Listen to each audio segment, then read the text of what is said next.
MS Subbalakshmi గారు కటిక దరిద్రం జీవితంలో చూసిన వాళ్ళే.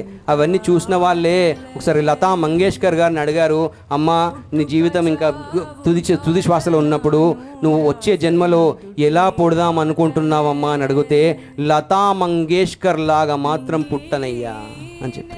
ఎందుకంటే మాయకి అంతు ఉండదు. ఎంఎస్ సుబ్బలక్ష్మి లాంటి మహాతల్లి కటిక దరిద్రంలో ఉండేది. ఇప్పుడు మన పిల్లలకి మనకి చాలా సౌకర్యాలు ఉన్నాయి చదువుకోవడానికి, దేనికి కానీ. అప్పట్లో సౌకర్యాలు లేవు. ముఖ్యంగా పిల్లలు వినాలి ఈ కథ.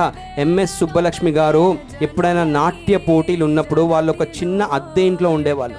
ఆ అద్దె ఇంట్లో ఎంఎస్ సుబ్బలక్ష్మి గారు అద్దె ఇంట్లో మనం పాతకాలంలో సున్నం వేస్తుండే కదా, ఇప్పుడు ఏషియన్ పెయింట్లు అవన్నీ వచ్చినాయి, కానీ మనం సున్నం వేసేటోళ్ళం. ఆ అద్దె ఇంట్లో ఆ సున్నము గీక్కొని కొంచెం మొహానికి పెట్టుకొని పౌడర్ లాగా పెట్టుకొని నాట్య కార్యక్రమాలకు వెళ్ళేది ఎంఎస్ సుబ్బలక్ష్మి. అలాంటి ఎంఎస్ సుబ్బలక్ష్మిని అక్కడ ఆ ఇంటి ఓనర్ వచ్చి ఎన్నోసార్లు వాళ్ళ అమ్మని వారించేవాడు, మీ కూతురు ఇలా పనిచేస్తే మిమ్మల్ని ఇంట్లో వెళ్ళగొడతానని.